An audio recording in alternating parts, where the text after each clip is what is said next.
Janice, is it working for you now?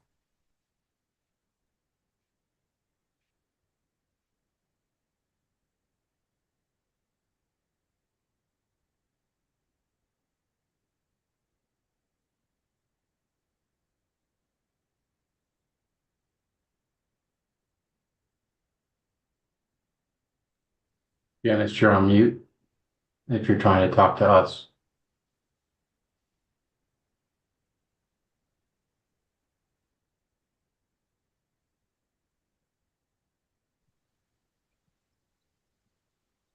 Well, I can see it on YouTube, so it must be doing it. For some It, reason, it it's, doesn't show it on the it says on my screen that it's on live. YouTube, Okay. so I think we're okay. Yes.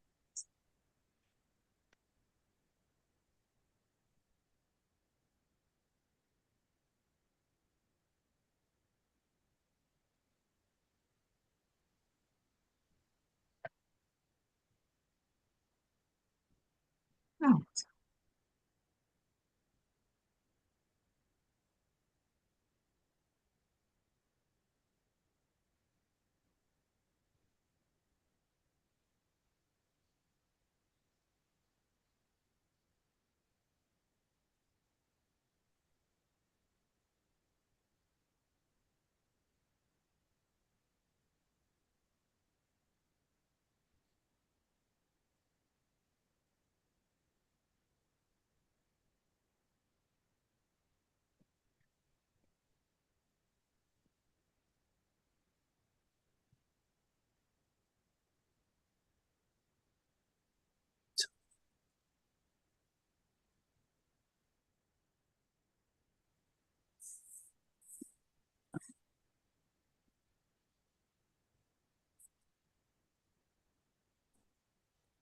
All right. Well, it's 6:30 and it looks like just about everybody's here.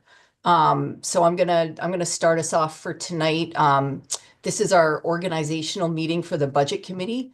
And I appreciate everybody joining on Zoom. I thought it would be easier to get everybody out if they didn't have to drive and get out in the kind of a little bit nasty weather tonight. So I thought, given this is just our, first meeting to get everything started, doing it on Zoom would be just fine. So I forgot how Hollywood Squares this could be when it's a fairly big group. Um, so I think that, to kick us off, if we can do introductions for everyone, I'll go down and read people as you show up on the participant list. And if you can tell us if you're a budget committee member, select board member, or town staff person, I think that'll help everybody know who you are and put faces to names. So I'm Audra Kaler. I'm the town manager. Janice, you're next.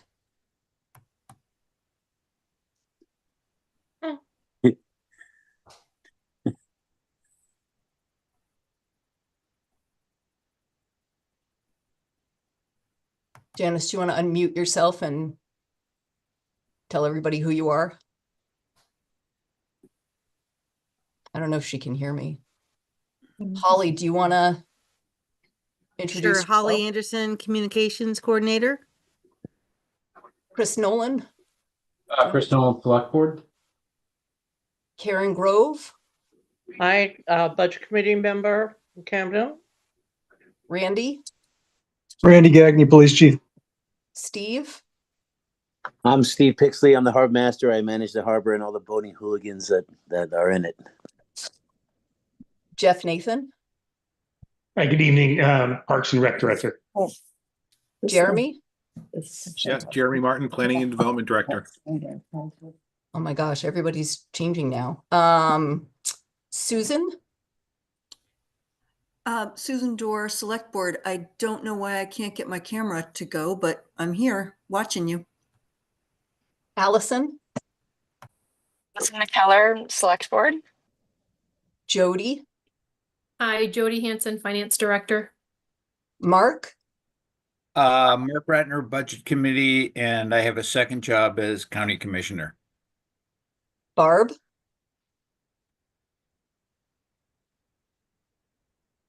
oh, sorry, Barb, you're muted. Barb Oland, I'm on the Budget Committee and I'm also on the Conservation Commission. Chris Farley, Hello, Chris Farley, Fire Chief, Emergency Management Director, and Public Health Officer. Courtney, I'm Courtney Sukeforth and I'm on the Budget Committee. Deborah, Good evening, Deborah Meehan, Budget Committee. Dave, Good evening, Dave St. Laurent, Public Works Director, Wastewater Superintendent. Duncan, For that. Hi, I'm Duncan Baskin. I'm on the Budget Committee. Jeff, Jeff Scott, Budget Committee, also on the Pathways Committee. Pete, Peter Warren, Budget Committee. Carrie, Harry Leishman, Assessor. Sarah, Sarah Scrivenich, Budget Committee. Marina, Marina Sideris, Budget Committee. Ken, Ken Gross, Select Board. I'm trying to think if I missed anybody. Oh, Matt Hi, Matt Wolf, Budget Committee. and Margaret. Margaret Jones, Budget Committee. And I think maybe the only person we missed is Janice Esency, who is the Assistant Town Manager. So And Jody. did I miss Jody? Nope, Yeah. I guess I did. All right. Okay, well, thank you so much, everybody. I know that's a bit of a strange introduction when we're all on Zoom. So I'm going to share my screen because this is just the presentation and it kind of gives you the agenda for tonight.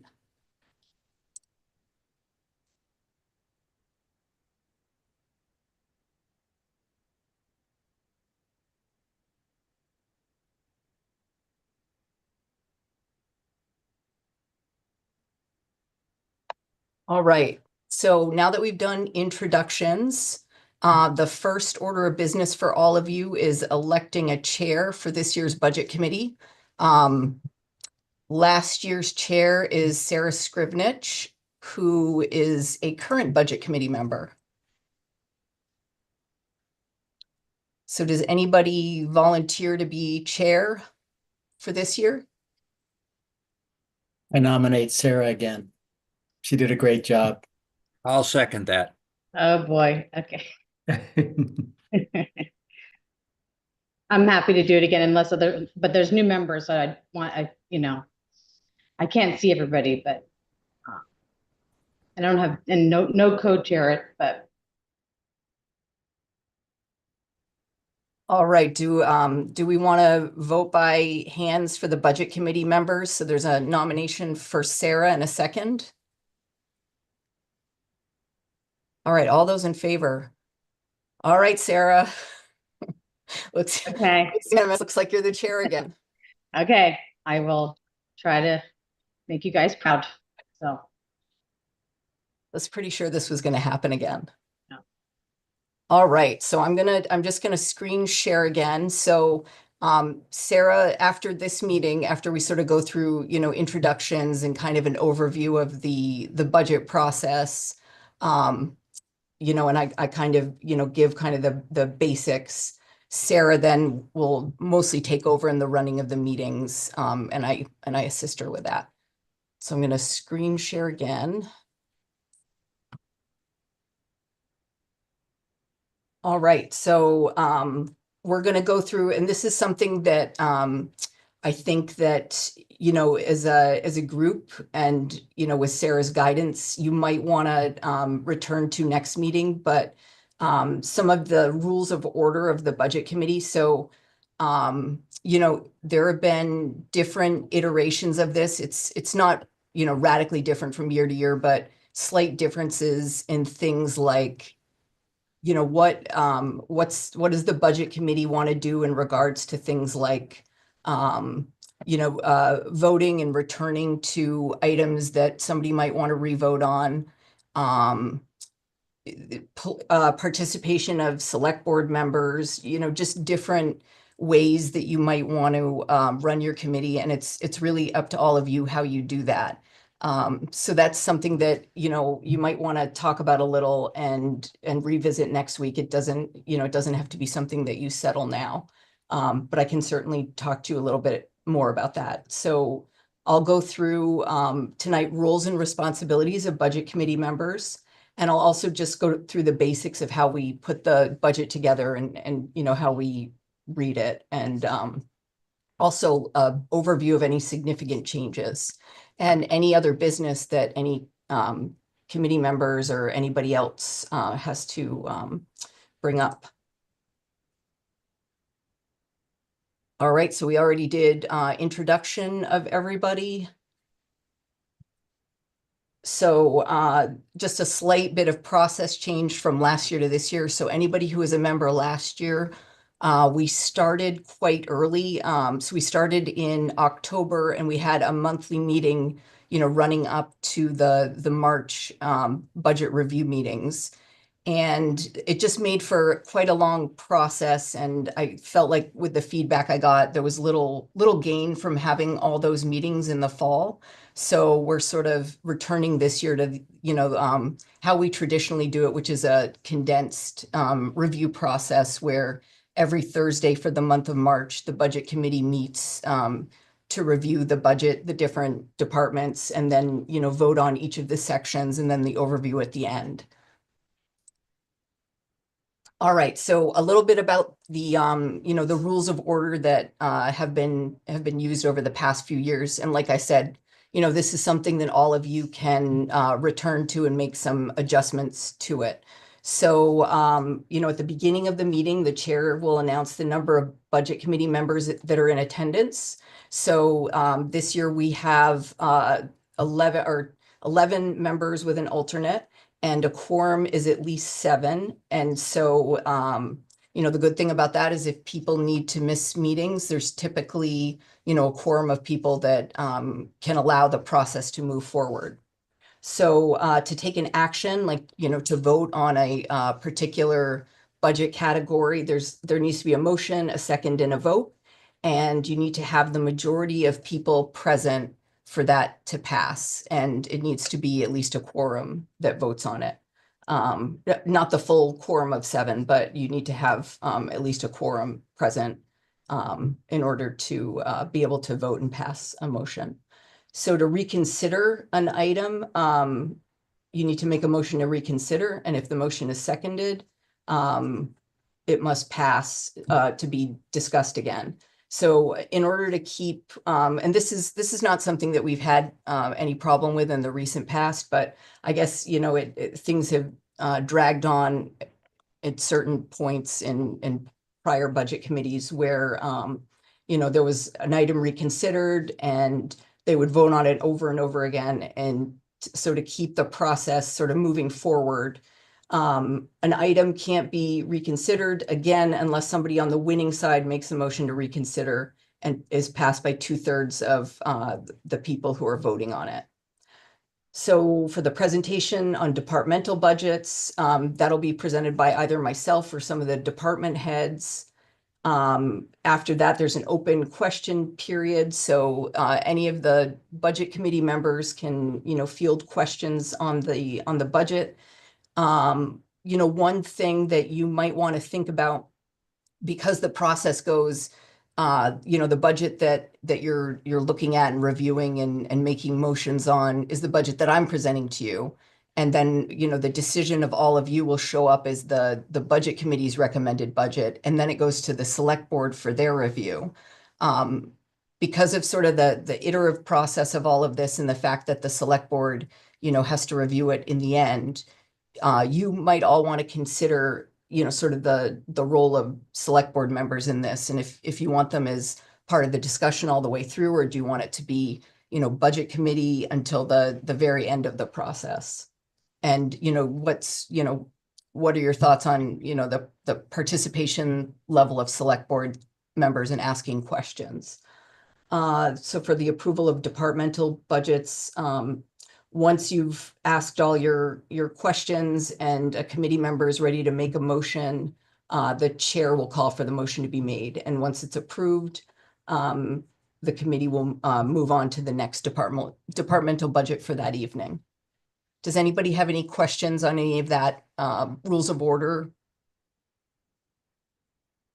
information? When are we going to discuss this? I was gonna say, yeah.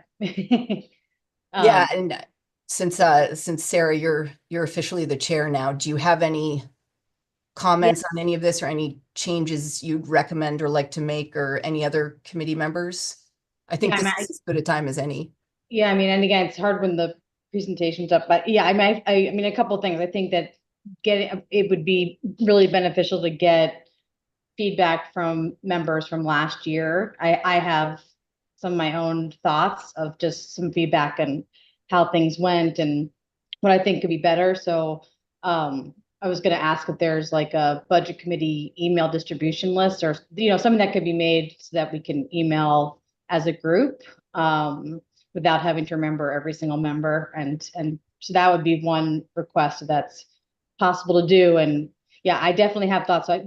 We can do it if there's time during this meeting, or if people are more comfortable sending feedback in an email. I'm open to it. I always have thoughts and ideas. So by a show of hands, do you guys want to do feedback at the end of this session, or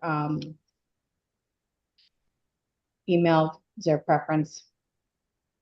Audra, how long is your presentation? I don't think it's gonna be long enough that I think this is important, and since it is the organizational meeting, I think that if you all discuss this now and or decide to return to it at the end of the meeting, you're gonna have plenty of time for it. So do you want us to dive in now, or do you want to get through the rest of your? I think you should go through this now, especially since Sarah, you already have ideas. Okay. So yeah, go ahead, Karen. I would like to make a motion that the select board stand down on this meeting, and it be budget committee people only. After having served on this committee for over 12 years, it works really well that way, and they're listening in, so they know what our decisions are and why. I'll second that. And Karen, you're talking about just for this part of the discussion in this meeting, correct? For all the meetings. For all the meetings. Karen, can you define stand down? Yeah. That they not participate verbally or by cell phone in any decisions that we're making as the budget committee, that they make their own decisions separately. So you already put a motion out there, Deborah, do you want to? Well, can you set some context, what happened last year or other years? What are the pros and cons? Yeah. So Karen, no, and this is where those that spend more time in committees can tell me, I want to be mindful that you already put a motion on the table. I want to honor that and ask if there's a second, but I, like Deborah, I feel like we should have some discussion before we just jump to that end conclusion, because there's some new members and, folks that have had different experiences. But so there was a second, so I think we can discuss it now if it's up to you. Okay. I'm just turning my heat down because my office is on too. So I'm going to kick it off because you guys elected me chair, and I feel like there's definitely some guidelines, and I am an active participant in some of those. Like I said, I have a very intact ego, so I'm very welcome to saying things that I'm also learning from. I think one thing I heard from Karen, and I think defining stand down, that's what we can maybe flush out in this discussion a little bit. There was you know, there several years ago, a couple years ago, the select board only listened in to the meetings and zoomed in, but were not part of the meetings. And then we switched that.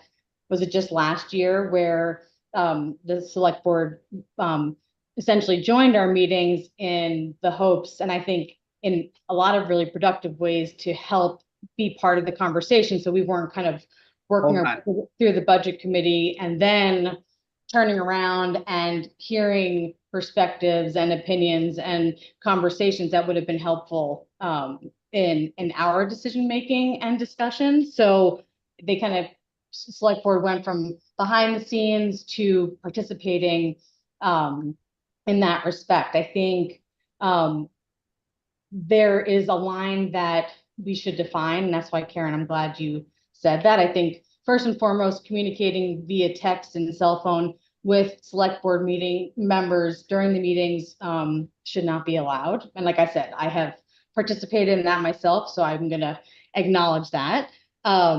That's for one. I think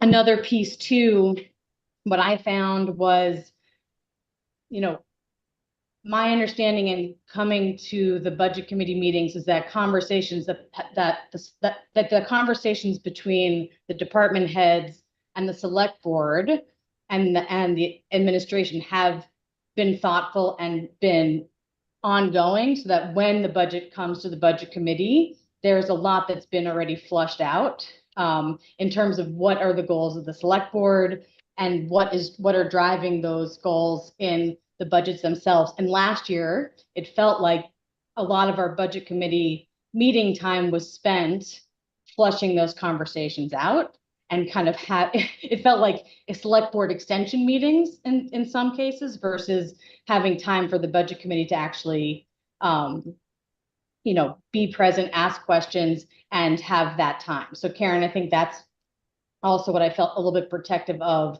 What's the purpose of our group and the time that we're committing and spending, being able to make sure we are front and center in those conversations. So I don't know, and I'm gonna stop talking, but I don't know if there's a lot of value that I found in being able to ask the select board members questions and being able to get some, you know, feedback. And Pete, your hand is up, so I will pause and turn. No, Mark was up first if you want. Oh, I didn't see Mark. Yeah. Sorry. Go ahead. Okay. I, as somebody that's done both sides of it, the years I was on the select board, we all attended the meetings, but we didn't basically speak or participate, except when there is a clarification needed. And I think that's important when there was nobody else with the information that needed to clarify an issue. And I think it was important for the select board to be there to clarify situations and otherwise to listen. So it's sort of mostly what Karen has suggested, but with a little bit of participation if they're asked. But I do think they should be here to watch the meeting. I always found that was really important, to observe the meeting so that they're not, so the select board is not coming to the budget completely on their own without our input. Yeah. Pete, go ahead. The only addition I would make is that maybe the process be that the chair, you, were the one that if we wanted some clarification from a select board member, that go through you and that you designate that question to be answered, and just keep it that way. Yeah. Go ahead, Karen. Yeah, I thoroughly agree with Mark and Pete on this, that the select board, the budget committee is doing the budget committee business, and the select board is here to listen. This was something I established when I was on the select board, because we had such a contentious group. The select board and the budget committee never talked to each other. And that's why we had such a hard time getting budget committee members, because the select board kept voting us down, not knowing why we did what we did. So we invited the select board to come and listen. Yeah. And I'd just soon leave it that way, to listen. But I do agree with Mark and Peter that if they have a question of clarification, they should be allowed. But last year I saw some dialogue going on with texts back and forth between a budget committee member and a select board member. And that budget committee member changed its mind 3 times because of these texts that were coming in. And I find that really not helpful at all. Yep. Thanks, Karen. Courtney, what's your? You're muted. Yeah, I was trying to hit the wrong button. I definitely am kind of piggybacking on what Mark and Pete were saying. I think it is helpful to have the clarification. So I think it's great if we can have them there and they can be involved. Not saying that they have to be involved in every discussion, but there are things. If they're specifically speaking to what Karen was talking about, if there's somebody who's seeking clarification from a select board member and then they change their mind, then I feel like that could have been kind of mitigated by having that person there and participating, because if everybody, should get that information, and hopefully they were, relaying that information to the group as well, because I think it's important. There's a lot of stuff that we don't know that happens. I don't come to all the select board meetings, so there's a lot of stuff that happens that we don't know and understand, and I think it just would be great if they were there, not necessarily participating like you said, but if there's questions that we need answered, or protocol and things, I think it would be great if we had somebody there. Yeah, and I think with the group, and I don't know if I missed anybody's hand. I mean, again, I'm hoping that we're, there's going to be some trial and error. So I think, and maybe Karen, yeah, I think it's not a matter of just we can say what we think we feel is appropriate tonight, and then if we need to revisit, how it's done or how it's working, then we can do that. So is so in terms of defining, you didn't call it a firewall, Karen. What did you? I didn't write down what this is where I might need like a good scribe of writing down what the motion actually was. But in terms of defining what that firewall is it fair to say select board members present but in a listening capacity, unless a member of the budget committee, whether that's questions channeled through me or other budget committee members. So I want everyone to feel like they have a voice as discussions come up, but that the select board is participating when questions from the budget committee are initiated. Does that feel okay? I'm reading Holly's. Yeah, make a motion that the select board stand down. So, do we want to vote on that language and then revise that, or do we want to define what stand down, what stand down means? Because, oh, sorry, I thought I did define stand down. That they not participate in the meetings, with the exception of what Mark and Peter said, yeah. of asking a clarification question only. And I believe that should go through the chair, not to the general committee. Go ahead, Mark. Is that Margaret? Yeah, go ahead. Oh, you're on mute though. Probably it would have been more understandable if I'd stayed on mute. I think added to that amendment, or not, whatever you want to call it, should be that all communications with the select board during deliberations must be transparent. Yeah. Holly, just because yeah, can that be added to, yeah. Yes. Okay. Thank you. And again, because I feel like there's so much value when the discussions start to happen again, and this is not a slight to the select board, but I felt like I wanted more time, and this will allow that for the budget committee to be asking the questions of the departments versus us observing the select board asking questions of the departments, right? So again, I'm open to trying the filtering of the questions to come through, but I also just want to be mindful that if that tends to inhibit or limit the budget committee's, flow of discussion. I just want to be open to revisiting that. I'm happy to filter it all through, but I also trust that by stating these limitations, and Karen, I appreciate that it will set the tone for a different, a different budget committee session. But Courtney, go ahead. I was going to say the same thing, but you kind of actually just touched upon it, or ask a question about it rather. So the way that it was worded, does that mean that any question that was for the select board, like I would have to ask you and then you would put it out, even though the select board would be there and listening to the question that I just asked? Because that seems silly to me. I mean, it might not be, maybe that's how it goes, but it's like, what I just don't, it sounds silly to me to say that, because I don't understand the reason why we would have to go through somebody to ask the select board a specific question, or if that's like, because that's how it works, or if that's, I don't know, is because it feels like it would kind of disrupt just a regular flow of conversation that we have for discussion. So I agree. Mark, what's your? I would just suggest that, as what Courtney said, we would just go, if one of us has a question, just say, ask you, Sarah, I have a question for the select board. Yeah. And you get okay asking the question. Yeah. I prefer that. Like I said, I am happy to be the filter if it's needed, but I feel like we can set out with the guardrails of, being mindful if a question for the select board is wanted, and I'm hoping there are many that are wanted and included. And I think also, again, not having the select board asking the department budget level questions during our sessions is going to add more cohesiveness to the budget committee's work itself. But what others?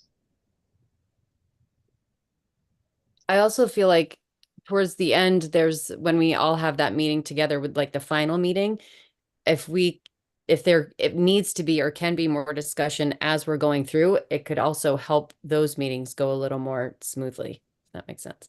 Yeah. At the very end. And Deborah, does that help give you the background? And Margaret, I'll circle back to you, but. Good. Yep, very helpful. Thank you. Okay. Go ahead, Margaret. I think as the chair, if we're going to be fielding questions to the select board from the committee individually, you as the chair need to be a strong moderator.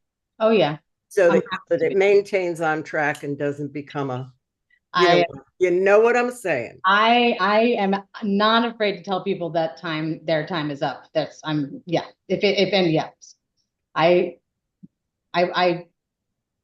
can commit to keeping us committed to what we're trying to accomplish. And if there have to be sidebars or things taken up later, we can do that. So. Any other items for discussion before we vote on that? Any feedback from, I know Susan, I saw your comment come through before we put our delineating roles up. Any other feedback from the select board that you want us to be thinking about or consider or haven't considered? Okay. And Holly, I'm going to put that, let me pull the comments up so I can.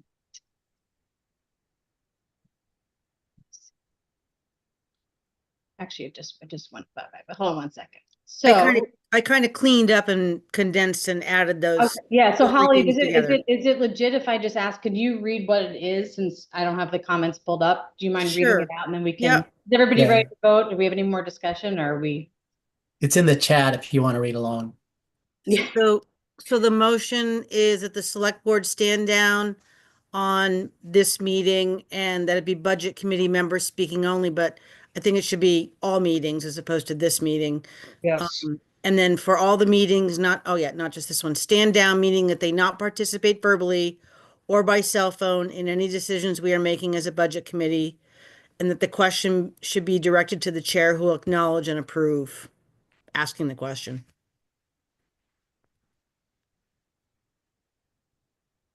Do we want to vote on that? Because I feel an amendment. I don't like that wording. Is that just me?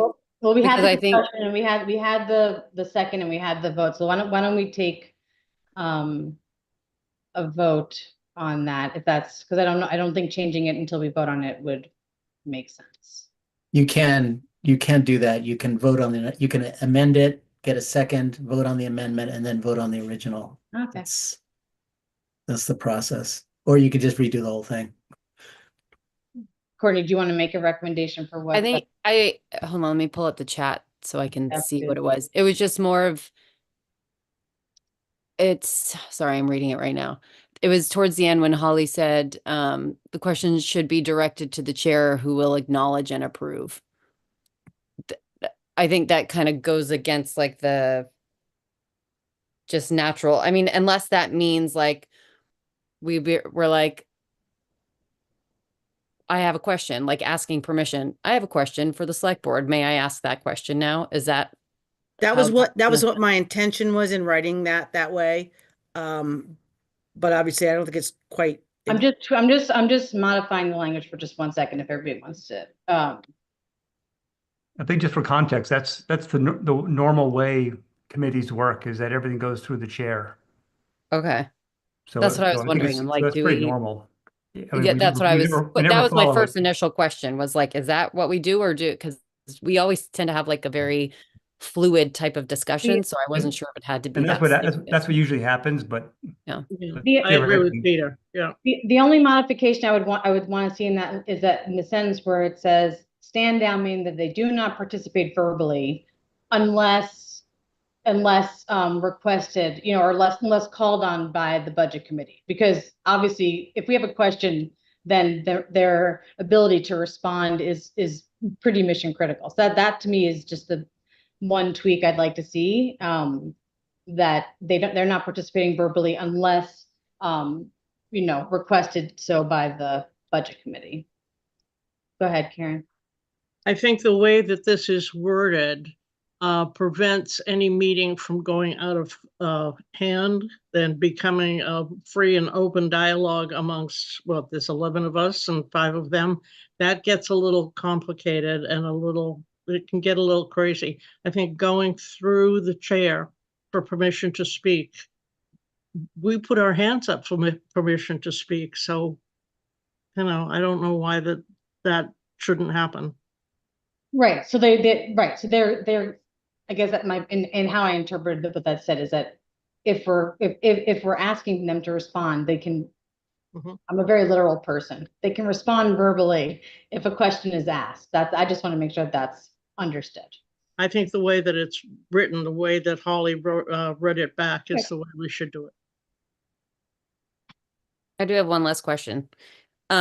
If there's ever a time where something comes up and we're not coming up with the question or a piece of information, but the select board has something that could be pertinent to what we're talking about, are they able to be like, just so you know, I have this piece of information and this could change how you're viewing or discussing this. Can I give you that information? I would think that Audra would have the answers to any question that we might have.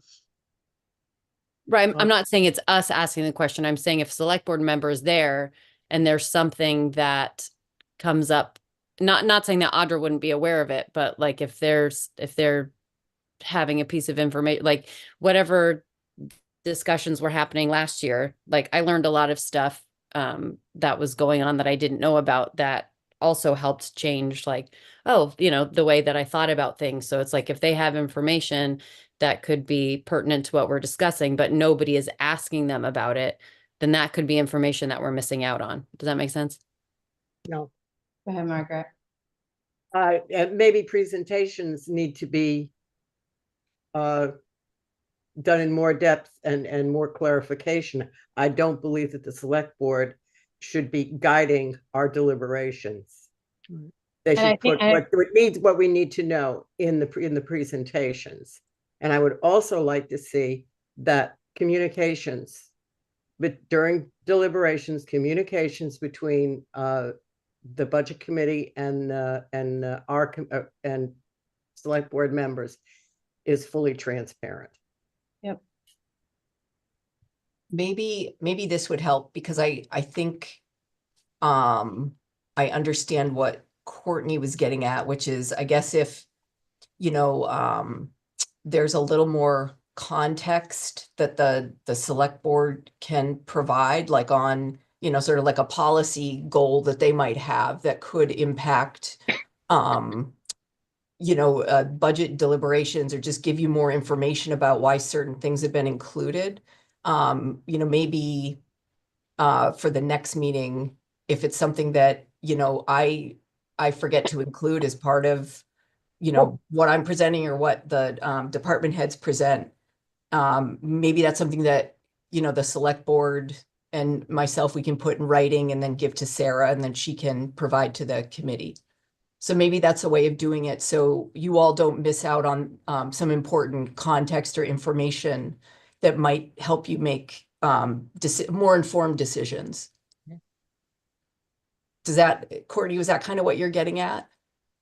Yeah, because I mean, yes, exactly. Like, I feel like sometimes they'll have things that they're planning, or things that have been discussed that we might not know about, that we would need information on. And if we don't know to ask those questions, then I don't think we can make the best informed decision. So, yeah. Mark, So, go ahead. Yeah. I would agree with that. There were occasions when I had information on the select board and I would raise my hand in the meeting and was called on by the chair and could offer that information. But I think doing a written form would be fine, going through Audra. And I think before last year, if there were comments or feedback in the chat, you know, that feedback, and again, maybe that's, you know, via a note to me, or, you know, into Audra or something, that, yeah, some way to filter that in. So again, it's not, yeah, then we can make a decision of including it or distributing it to the group. So but is everybody comfortable with it there being, you know, written feedback from the select board during discussions, or market, what you're saying is also the ability to be called on to contribute, or sticking solely to written? I just think as long as there's some form, written's fine, as long as there's some form for somebody to contribute something through the proper channel, then that. Okay. Go ahead, Karen. As far as written feedback, I would want to see it all come through the chair and not to the individual members, because that's what happened last year with texts going back and forth. There was written feedback. It was just not right. Yeah. Ultimately, anything shared by a select board member during a budget committee meeting needs to be shared with the entire budget committee group. It cannot be individually siphoned or filtered. So if there is something that the budget committee, and there's, again, I reiterate, so much value, because I learned a ton from their feedback. We are one entity. That's why one email distribution. It's like, you know, so anything that is shared, it needs to be shared with each of us at the same time. And you know, so whether that comes through me or in the group text, either, you know, not a group text, but in like in a Zoom chat or what have you. But it has to fall on all of our ears or eyes at the same time, so we can make the best informed decision. Right. So Holly, did you get all that heard? Just a little tweak of. So if we've clarified this, can we move the vote? I'm going to paste a new one in there for you guys to consider. Okay. What a good idea. What? Possible to second Karen's motion? Can we? It was seconded before. We seconded before. Yeah. Let's see what it comes out to be. Drum roll. And we can second. Okay, so I'm going to read it this time, because now I have my chat and everything up. Okay. So motion that the select board stand down on budget committee meetings and serve as listening members only. For all the meetings, not just this one, stand down, meaning that they participate verbally or by cell phone. Not participate. Oh, wait. Oh, sorry. This is why I have extra eyes. And probably need my reading glasses. That they not participate verbally or by cell phone in any discussions we are making as a budget committee. That the questions should be directed to the chair, who will acknowledge and approve. Oh, I'm not sure Did I you're miss- reading the same one that I, Hold so, on, hold on. Did I miss it? Am I not in the right That- one? yeah, there's. That Okay, is, so Holly, I'm gonna defer. You're my motion reader. I'm okay, official. all right, I'm I'll read it. that. We Go can for it. tidy anything up that you guys want to. Okay, go for But it. motion that the select board, okay, so if I go, let me Oh, go back to the top yeah. then. Oh, I see. I started reading when okay. Holly, you're the motion reader. All right, so motion that the select board, why is it only, all right, hang on, I have it in Word here. Let me do that. That's gonna be better. Sorry. All right, motion that the select board. Why does it say, oh yeah, okay, so stand down on this, on this meeting, and that it be budget committee members speaking only for all meetings, not just this one. Stand down, meaning that they not participate verbally or by cell phone in any decisions we are making as a budget committee unless they are asked a question, and that a question for a select board member be directed to the chair, who will acknowledge and direct the question, meaning that, yes, you can, whatever committee member asked the question. And then further, the select board is also asked to provide unsolicited feedback or information in writing to the town manager and/or the budget committee chair, which will then be shared with the entire committee.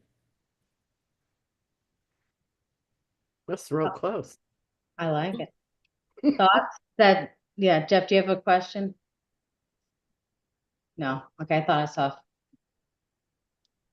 Thoughts, hopes, aspirations, feelings, what are we?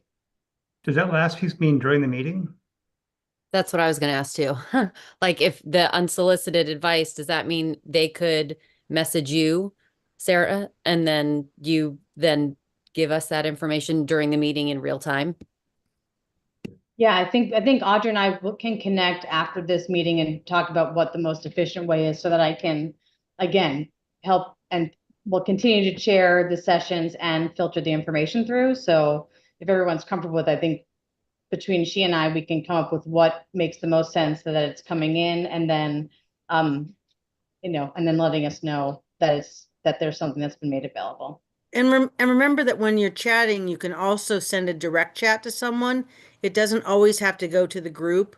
So someone could be sending a direct chat to Audra or to Sarah, and then they could decide, okay, this is information that everyone should see, and then could put it into the I'm not comfortable with that. Yeah. I'm really uncomfortable with any kind of chatting.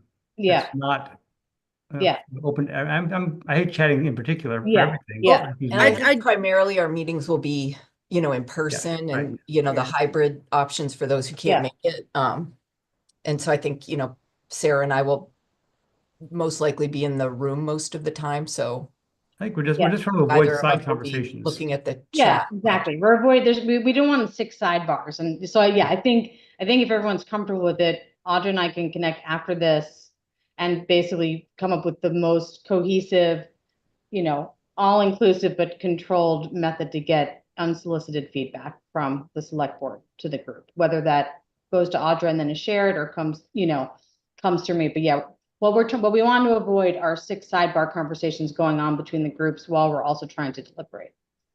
So is that meeting between you and Audra, are we going to get to vote on that at the next meeting, or are you two making that decision outside the meeting? I am happy to bring it next meeting to a vote, making sure everybody's, comfortable. I would be more comfortable with that. Yeah. Sure.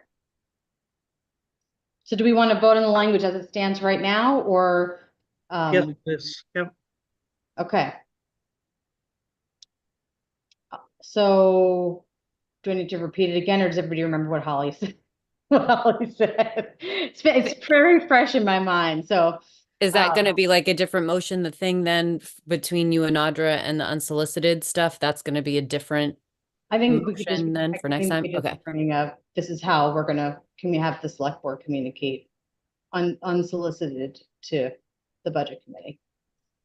Okay, so all in favor of Karen's first motion of this 2025 budget season, all in favor? That's the one that you just read, right? Yeah. The amended one. Okay. All opposed? Was anybody opposed? Duncan, yeah, okay. Oh, you're okay, I gotcha. So no, okay.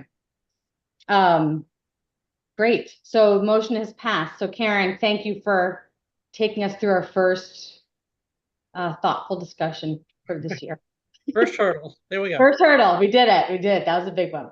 Any other, before we move on to, again, what I think we can also do going into the next meeting, I'll go back to my notes, or if others have like other thoughts, or are there any other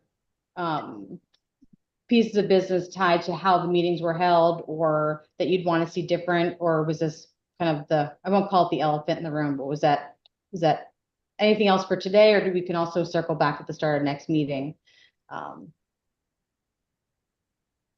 Quick question. Yeah.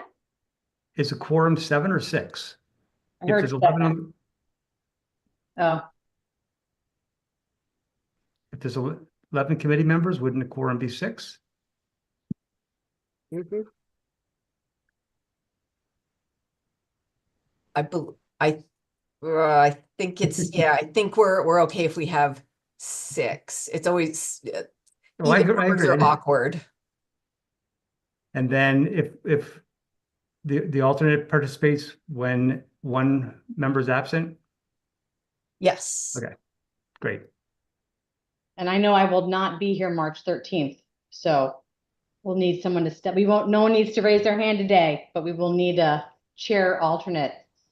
That'd be Marina. Anyway, don't all answer at once, but feel free to let me know if you have interest. Any other, just how we conduct ourselves business before we continue? Go ahead, Courtney. Is it still hard 8 o'clock?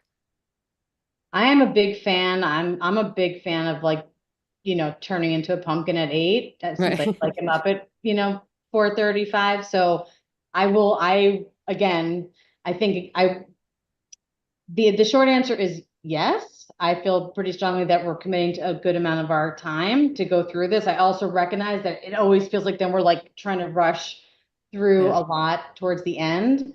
That said, I'm hoping with some of the tweaks we're making with how we're participating is going to help us stay on task and also be able to have the thoughtful discussion that we need to get through.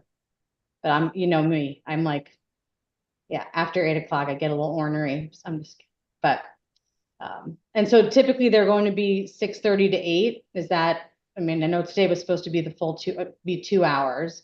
I think if we find, and we did this last year for those who weren't on the committee last year, that if we get through a few sessions and there's a lot to cover, we will talk as a group about potentially starting 30 minutes early. And again, we can get feedback from the committee as we do that. So starting 30 minutes early, adding more time sooner rather than we're not going into midnight sessions. So you elected me as chair, and that's just not going to be the case. So does anybody have an issue? I guess I could say it now. Does anybody have an issue? Should we find that it would serve us to have a full 2 hours we're not doing that yet, but as the weeks pass, into March, potentially starting 30 minutes early if we decide we need more time. Is everybody amenable to that? Mm-hmm. Okay. I'll take a thumbs up instead of we'll go with it. Okay, great. Okay. All right. So I'm going to turn it back over, Audra, to the presentation. Great. All right. Actually, you had Sarah. Was there any other discussion items? Yes. You did lay it out, but you never paused. I know it happened. I want to understand that it seems like reconsideration was a big deal, that people kept wanting to reconsider things in the budget because of this process about having to vote and getting a 2/3 vote and things like that. I see it, and what I don't understand is why were there so many reconsiderations? I'm just trying to understand that. Was it because people weren't doing homework ahead of time? People were changing their minds because of conversations offline. I'm just trying to get the context here about why there were so many reconsiderations and why that door is trying to close. I don't think there have been I think this is something that, years ago, there were a lot of reconsiderations with budget committee members in the past. This is just something that I brought up every year since I've been doing this, because of that. But I thought it was new. I thought it was new. No, yeah, Okay, all right. So it's not something new that's no, popped up. All right. That was it. Thank you. yeah. And I think I said this before, but I can sometimes repeat myself, but I do also just want to reiterate to Audra and the department heads and the teams that in good faith, I mean, I want to feel like if there are the necessary conversations and discussions about what the vision is for the select board and the town and the managers, that what is coming to us has been flushed out as best as it can be flushed out, versus having some of that strategy and things kind of happening in real time. Because again, I think that also makes it more challenging to basically do the job that we're trying to do, which is ask our own questions, but also trying to, so I'm just going to reinforce that I would love to have those conversations happen as best they can and as much as possible going into those meetings. So I kind of will leave it there. Any other? I'll pause this time, Jeff. So any other comments or feedback? Yep, Peter's got Yes, I think it's really important that we respect the time of the department heads that are there, Yeah. because we had them there week after week after week in some years, and I felt bad for Yeah. so. Yeah. And I'm appreciating you mentioning that. And I also think that it would be because I'm not going to call them hot ticket items, but I feel like it'd be very helpful. We know getting the department overheads is helpful, kind of knowing the vision and where things are headed, but it would be very helpful to emphasize in those department presentations what the key differential items and budgeted items are, and also making a point to bring forward things that have changed from last year's budget. So just kind of bringing that in more upfront, and giving us a chance to kind of see those pieces, I think would be helpful in just giving us a chance to ask those questions and spend time. So that's a hope that I would like to have. What's changed, what priorities have been different, what worked, what didn't, in addition to obviously learning about the group. I'm pausing again. Any other comments before we? Any of the members that are just joining this the budget committee, any comments or questions or yet or? Okay. All right, so Audra, I'm gonna turn it back over. Great. All right. You have 33 minutes. All right. I think I can get through this in 33 minutes. Great. All right. So on to roles and responsibilities. So this is just sort of an overview of the budget process. So the way it works, I get the department heads submit their budget requests to me, which you'll see in your budget book. And, we can kind of go over, more detail on how it's constructed at the next meeting. So you'll get a column that shows all the department head requests. I go through with everybody and look at what it is that they, want for the year, need for the year, what are some of the long-term goals, balance priorities, and then I come up with the budget that gets presented to all of you and that you deliberate on. After you do your work and go through everything, the version of the budget that you recommend goes to the select board. They deliberate on the budget, and then the final numbers that go to voters for approval or otherwise are the select board's numbers. but the community does see your numbers as well. So there's a column on the ballot that shows budget committee and select board. And I think it's really important to say that, this is really an iterative process. So to prepare a budget that you're going to start working off in July, in January, there's a lot of things that change over time. So, there'll be things that I've put in my budget that, are just, it's based on the best information we have at the time. And sometimes additional information comes in. So I'll ask all of you based on, updated numbers that I might get along the way to make changes to my budget. And, there might be things that the select board, after, looking over your budget, they have additional information. So sometimes it's not a matter of disagreement. It's just a matter of getting additional information or, moving certain items from one area to another. So, when you see a difference in the bottom line numbers, it can be just because as you go along the process, you're getting better information as you go, or things get updated. So I think that that's really important because, often, there are policy disagreements that can lead to differences in, what I've proposed to what you end up voting on, to what the select board ends up voting on. But sometimes it's just a function of additional information, or seeing that certain things are better placed in other areas of the budget. All right, so I think that this is really important because a lot of community members who would be excellent budget committee members can be kind of turned off because they think they need some sort of special expertise in finance. I think it's wonderful when we do have budget committee members that do have background in finance and can bring that expertise to it. However, you do not have to have any financial background or expertise to be an excellent budget committee member, because this isn't a finance committee.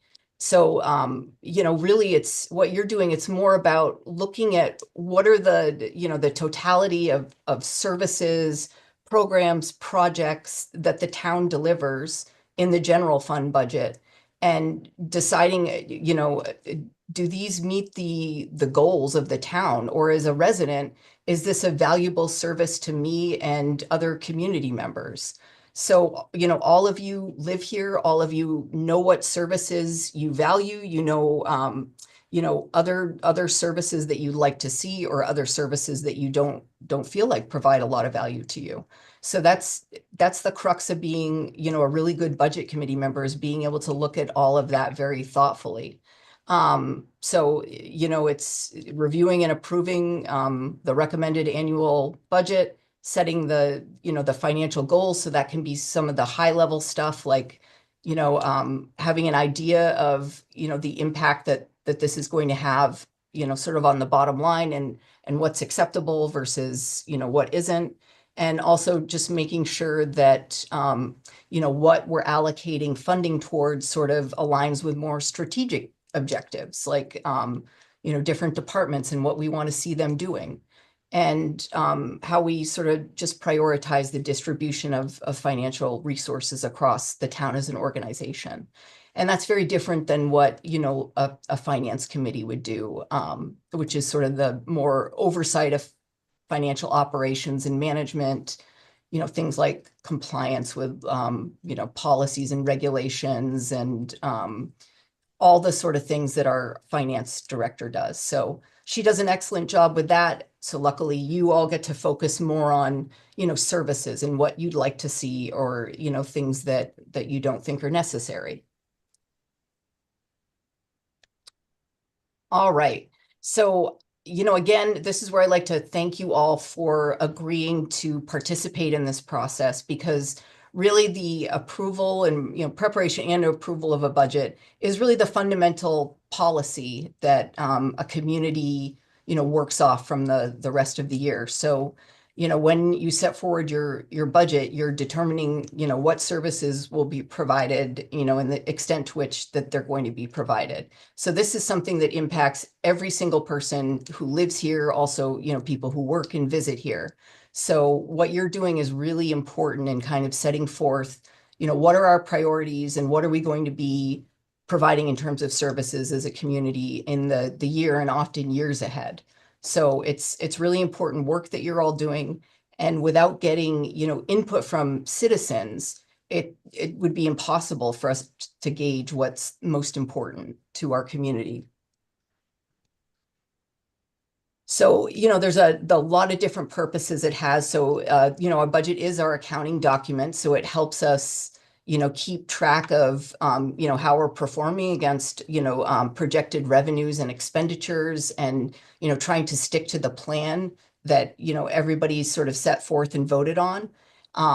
Managing, our finances and how we, how we spend and the priorities for that throughout the year. Also decision making. So this sort of, is the basis for the decisions that get made in the year ahead about, staffing and purchases of goods and services and equipment.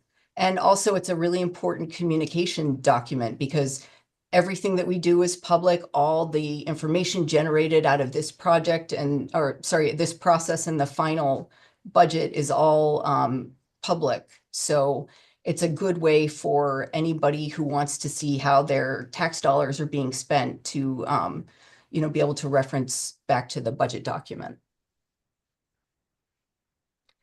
So, you do a lot of really important things in this process. So you give us input on, what the town's values are. So, where we spend money defines, what the principles are for the town and the goals for the future. So that's really important, not just for, this one year that you're participating in, but also, sort of moving forward in future years.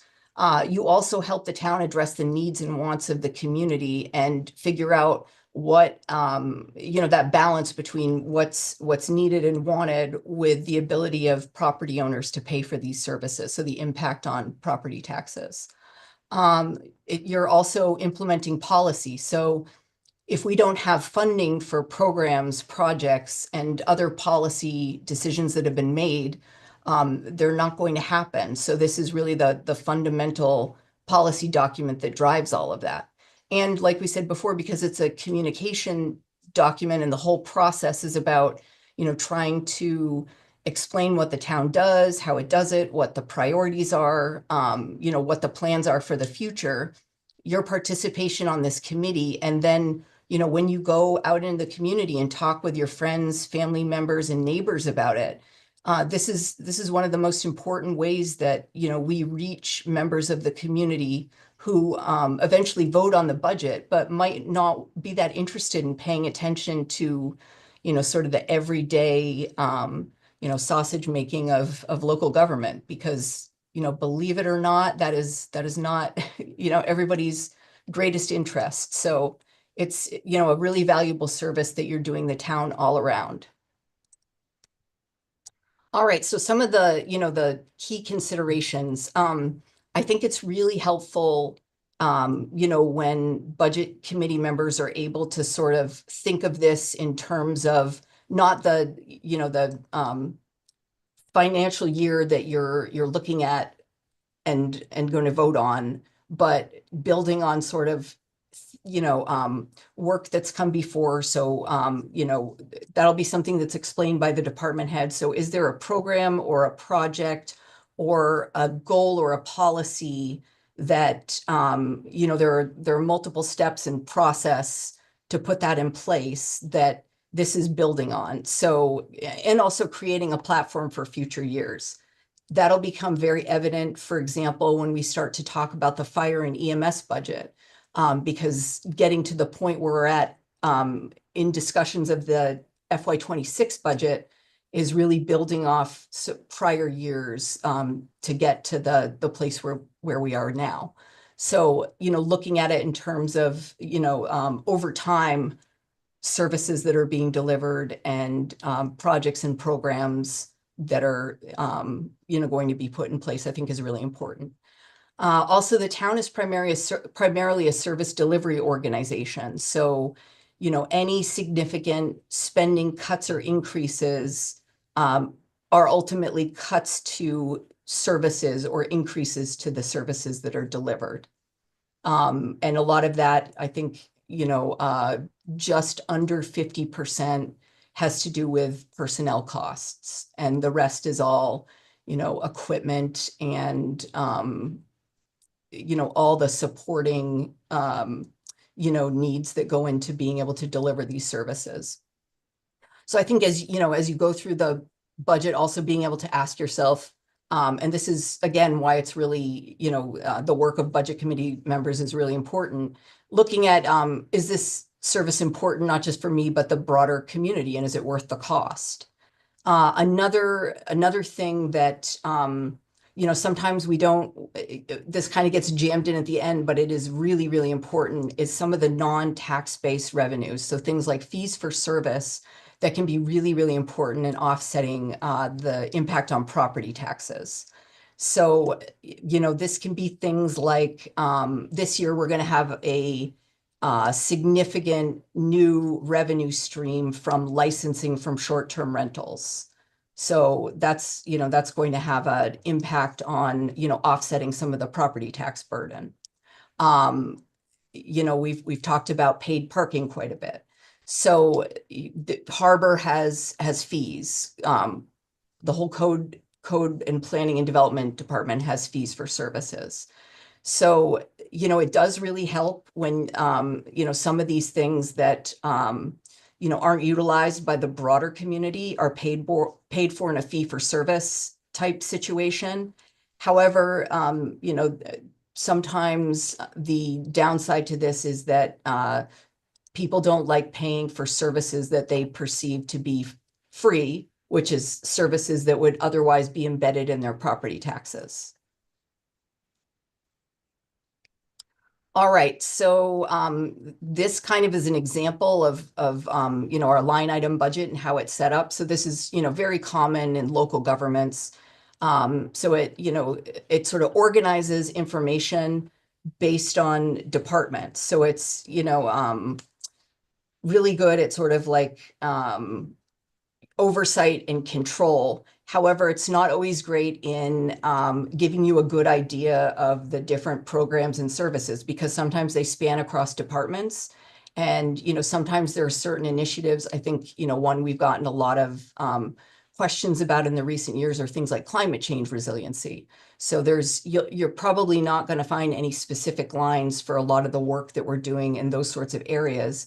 It's something that kind of is embedded in some of these line items across a lot of different departments.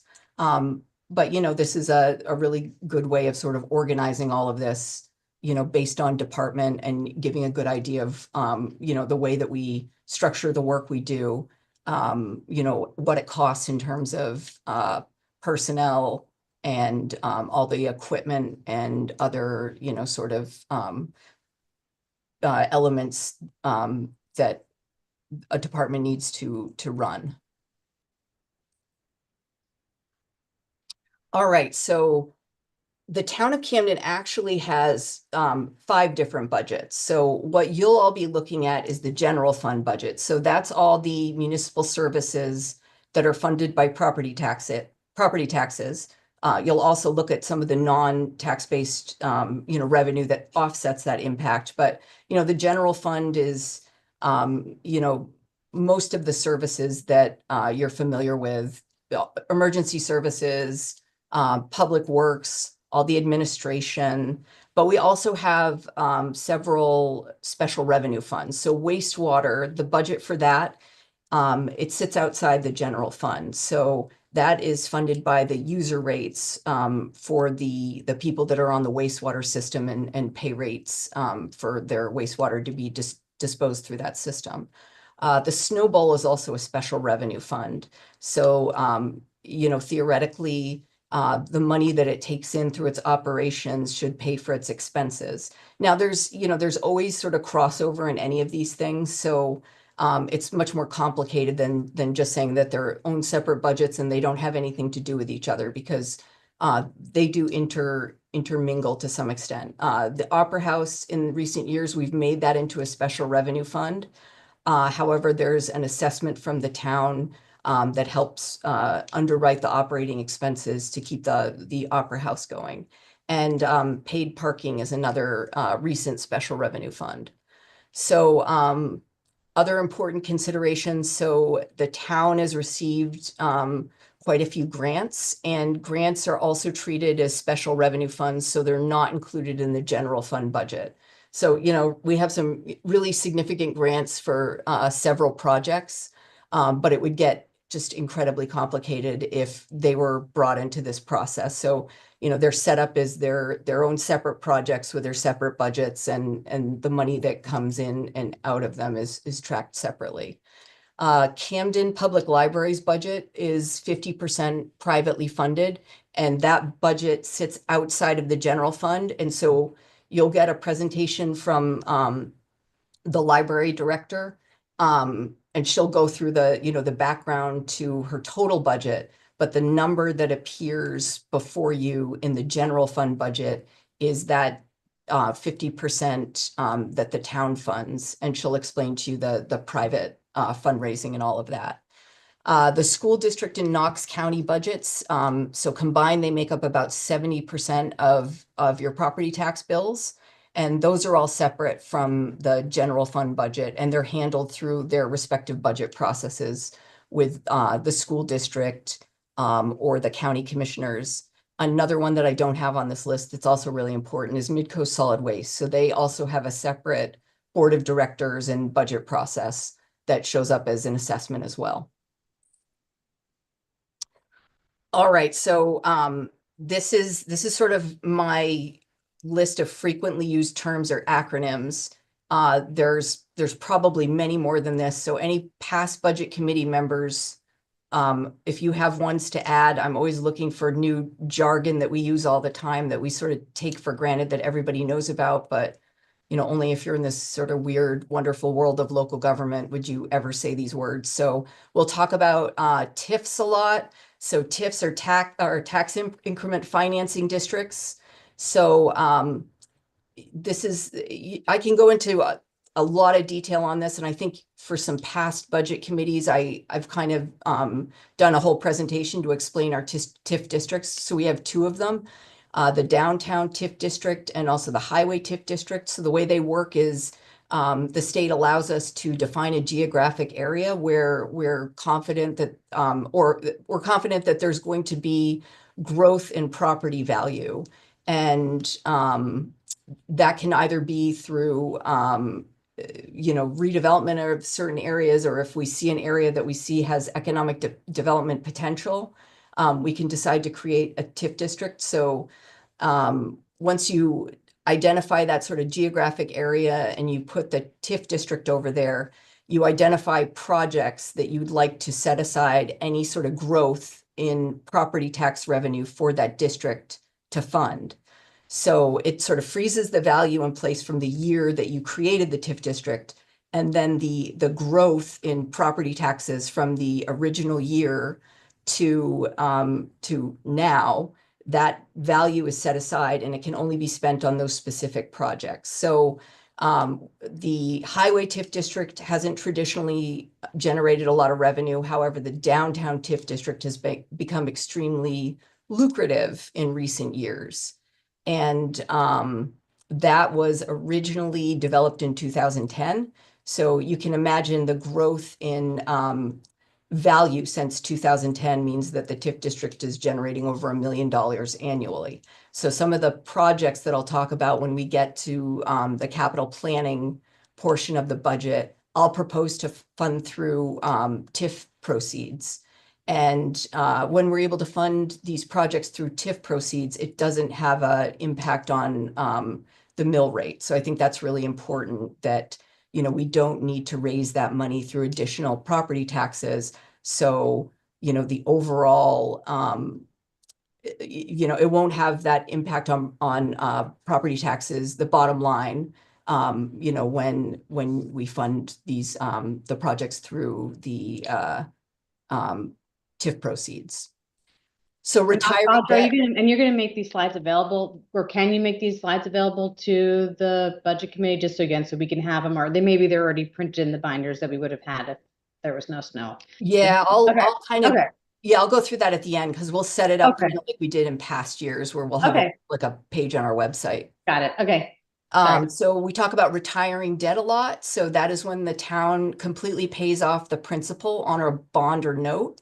And we're not retiring any, actually, no, we're retiring the debt from our LED streetlight conversion and the buyout of the leases from CMP. So that's sort of the significant debt we're retiring this year. Next year, there's going to be two sort of major debts that'll be the last year. So it's the bond for the demolition of the tannery that happened way back in 2007, 2008, as well as the Rawson Avenue pump station. We talk about mill rate a lot. So that's the rate that appears on your tax bills, and it's, the value per $1,000 in assessed value. So, right now I believe it's $13.80 is the mill rate. We talk about COLAs, which is cost of living adjustments. So those are wage adjustments to keep pace with inflation. So per the personnel policy, the town uses the federal Social Security Index as of January 1st to come up with a cost of living adjustment for all of the non-union employees, which is everybody with the exception of the police department, which has a union, but not all members of the police department are members of the union. And the police department has their collective bargaining agreement. This is the final year of it. So FY26 will be the first year of their new collective bargaining agreement, where that will determine COLA and other, police, personnel policies and benefits. So we talk about the surplus, which we also call the unassigned fund balance. So currently that's and this might be wrong because I should have taken that number out completely. We don't have the final audit. We have a draft audit at this point in time. So I have 3.8 million in there, but Jody, please feel free to correct me if you know of a number that's more accurate than that.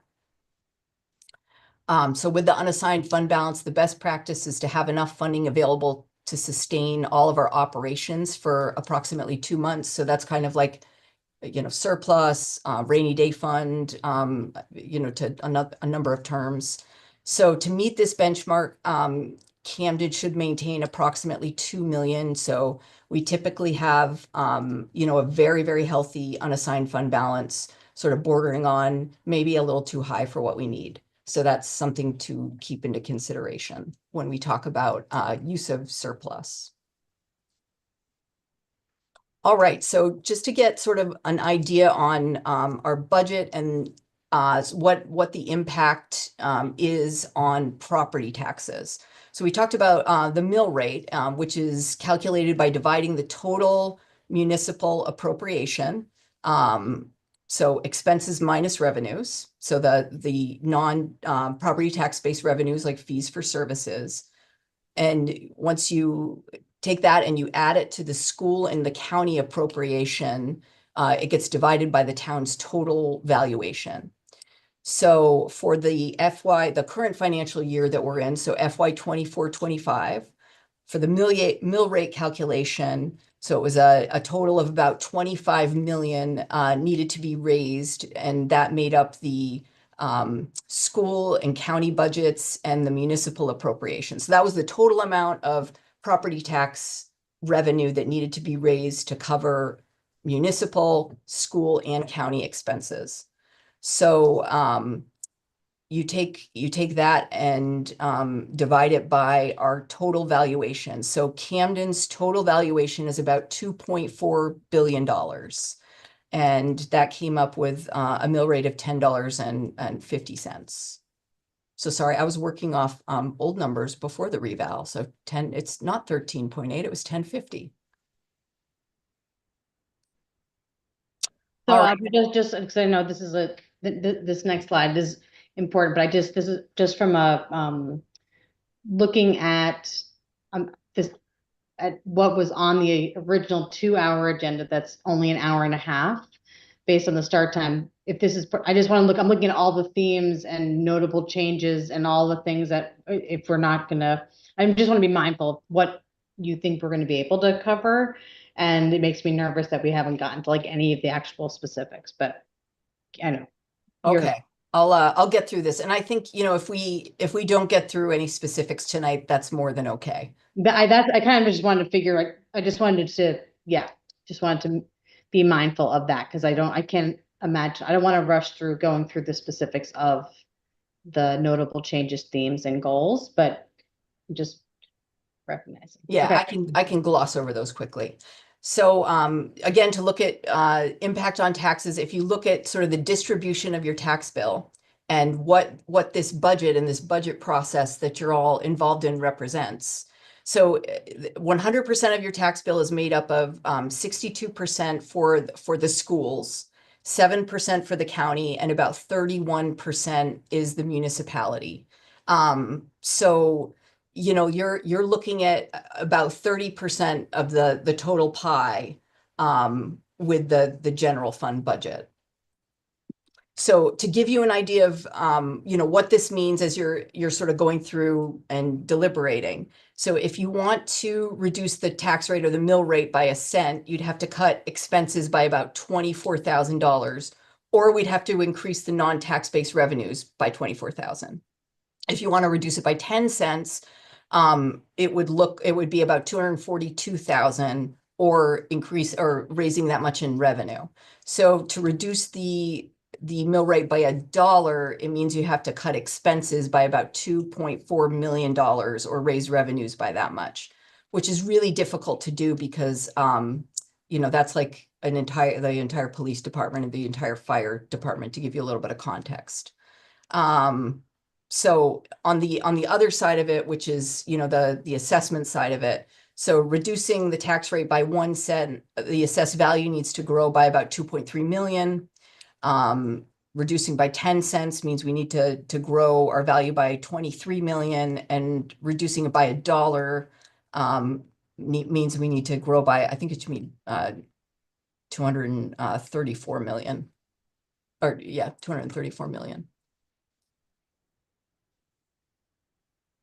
All right, so getting into some of the challenges that we ran up against when we were preparing this budget. So, you know, statewide, this has been talked about a lot. There's a lot of competition for emergency services employees. So that's, you know, policemen, firemen, EMS personnel.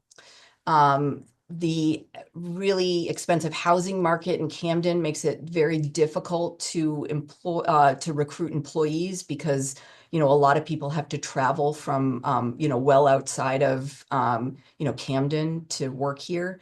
And, you know, if like in the case of emergency services personnel, they'll be traveling through maybe 4 other communities that are also looking for police officers, firefighters, and EMS personnel. So, you know, a lot of them, they can work closer to home, and, you know, everybody's looking for people.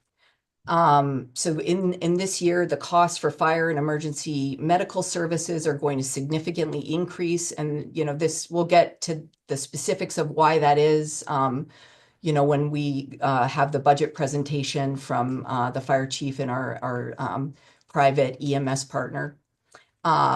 We also have a lot of major facilities and infrastructure investment that's necessary. So I don't think it's a surprise to anybody that our facilities and infrastructure are aging. Last year, voters approved a major infrastructure bond, $12.5 million to repair roads and stormwater sewer lines. You know, it looked like at the time there was going to be, you know, a lot of federal funding that could be leveraged, you know, with that bond that was raised. However, that's not something that we can count on at this point in time. So unfortunately means that 12.5 million might not go as far as everybody was originally hoping it would. And all the same problems are going to remain with our infrastructure at the end of it. I'm going to focus a lot on facilities when we talk about this budget because, you know, all of our facilities, we have historic buildings. You know, the one that I'm in now, the Opera House and Town Hall.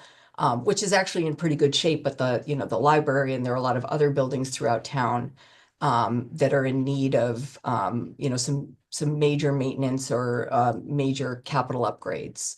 And also there's a real desire amongst residents for additional spending on amenities, beautification, and, recreation and cultural services, as well as, certain services that we currently don't provide. So these are all things that, we need to balance when we're developing the budget. And, this is why, the department heads and myself, we take a first pass at it based on the feedback we get, but it's really, really important, for all of you to, sort of check our assumptions.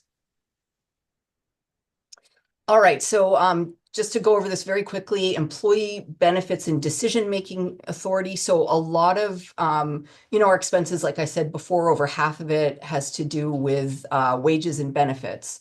And a lot of that is laid out in Camden's personnel policy that identifies, insurance and retirement benefits that we offer to employees. And, like I was saying before, with the police department, it's a little different because they're part of a union, so they have a collective bargaining agreement. So the select board has the authority to review, things that go in the personnel policy. So, as you go through looking at the budget, you're going to see, wages and benefits in pretty much every single departmental budget. And, kind of a lot of that is, to tell you the truth, it's baked in. It's spelled out in the personnel policy.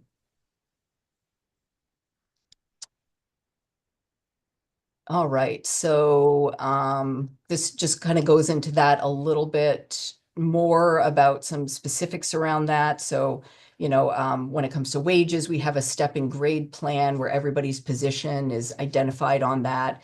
And, when they get, certain step increases is also laid out there. The select board ultimately approves the personnel policy, so they can, they do review all this as part of that. So you don't have a responsibility to be a personnel committee.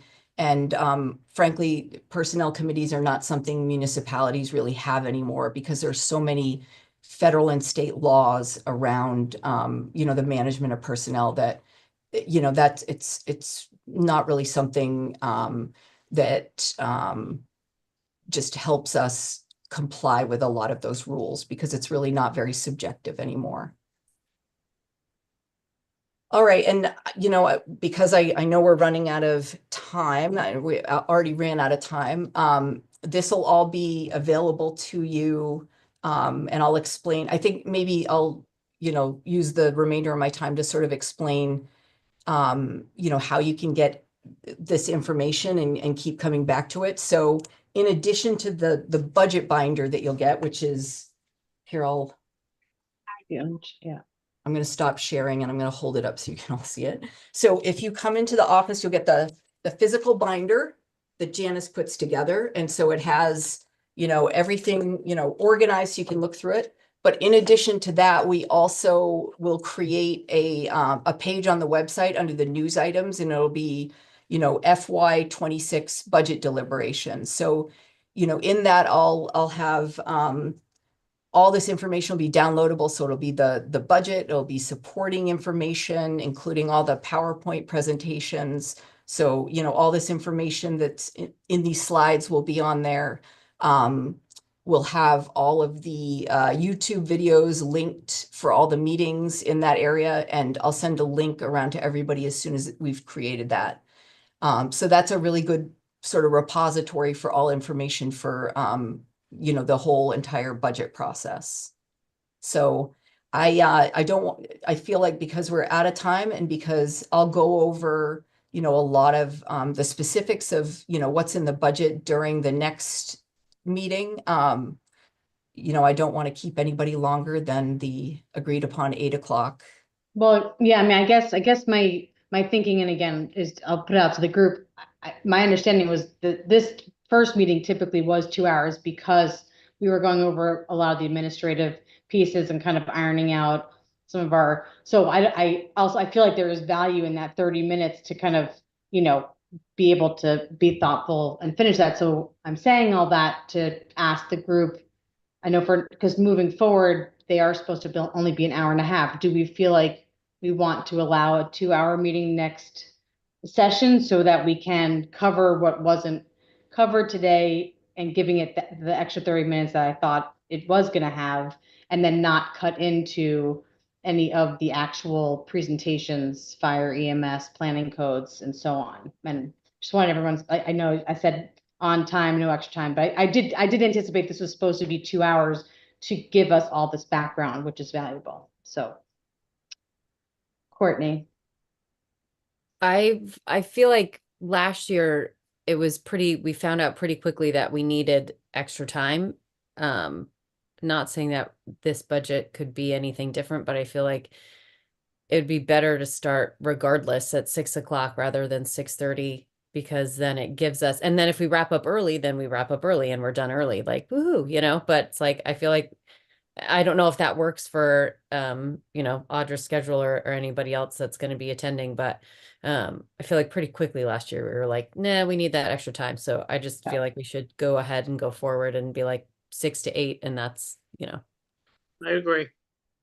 I'd like to say I like the starting time at 6, because that way we're not keeping the town people later than normal. And again, it lets us everybody get out earlier if we don't need the time. Yeah, I'm also in favor of that. And again, I don't want to cut short the time that's needed. And I did think we were going to have these first 2 hours does anybody want to make a motion? Or before we make a motion, is it for the town itself? What's the town? Is that a possibility for a 6 o'clock start? Oh, yes. Yeah. To be honest, my son had a school event tonight that I wanted to go to. So I pushed us back a little bit. So I'm sorry for that. No, it's fine. It's just more no. Then it was canceled anyway. They canceled. So I'd like to move that we start at 6 and end at 8. Is there a second? Second. Any discussion? No, because it's 8:05. I'm just kidding. Any discussion? Okay, ready? Do we have a vote then? All in favor of starting at 6 and ending at 8 for the budget committee? In favor? Anybody opposed? Okay, 6 o'clock it is. Awesome. So and I'll talk offline before we adjourn, which we're going to in about 30 seconds. I'm also a big fan of like sending meeting invites out for the meetings with the Zoom links and everything so that it's on folks' calendar. Especially if times or anything are changing. So I will work with Holly and team to just get something sent out to our group so that the materials are in there, linked to the website and so on. Any other questions before we call to adjourn tonight? Or Audra, is there anything else you wanted to cover before? Yeah, so I just want to really emphasize that, you know, me and all of the department heads and town staff, we're really here to help you, you know, understand all of this better. So if there's, you know, anything that you have questions about, please do not hesitate to reach out to any of us, you know, at any time to ask those questions, because, you know, the more that you understand this going into it, I think the better you're going to be equipped to make these decisions. So, you know, we're here for you, and don't hesitate to use us if you need us. Awesome. Anyone? Yep, Deborah. So I don't want to belabor the meeting, but does anyone have any good advice about what kind of homework to do before the next meeting? Pick up your binder. That's the first one. I would say obviously look through it, and I would make highlights of things that if there are areas that stand out that you have particular questions on, you can route, you know, questions to me, and then I can get them to the group. In the past, especially as we've gotten towards certain presentations, we've made recommendations. There've been like some select board meetings in the past. If there's, discussions that have happened. I think particularly for fire EMS last year, we've made recommendations to kind of front load with viewing some of those. If you're not already an active participant watching each one, I am not. So, so there tends to be relayed throughout, but I think mostly just, picking up the binder. Anybody else have any words of wisdom or, oh, go ahead, Courtney. I think maybe this is like my 4th year of doing it, and I was really scared my first year because I didn't understand anything or what anything was. So don't be afraid if you also feel like it's going over your head, and ask questions, because you won't understand. Like if you don't ask the questions, I was really scared to ask the questions. And so I would do it sort of at the end, like a little sidebar. But I think we've all been there before where it's all new. And so if it's your first time coming in, ask all the questions too, because I forget sometimes as well. Yeah. Yeah. And I mean, and there's a lot to learn, like the fact that, that you're just voting on the general fund budget, but we've got all these special revenue funds that interrelate in some way. It is complicated. I'm not going to say it isn't. So, always ask a question, always feel free to reach out, because, sometimes it's not intuitive. It can get really convoluted. So, we're here to try to make it as, simple to understand as possible. Process question. Yeah. I won't be here next week. If I have any questions about the budget, that in the department that's being presented next week, how do I do that? You can send them to me, and then, I'll either sort of answer them and give the answers to everybody, or, I'll have the department head answer them and do the same. But again, I think for the sake of maybe this is, I think if we have an email distribution for the whole budget committee, I think it would be really helpful to filter those. I can give you my personal email address, but I still think it would be really beneficial to have it to the group, and then Audra can respond.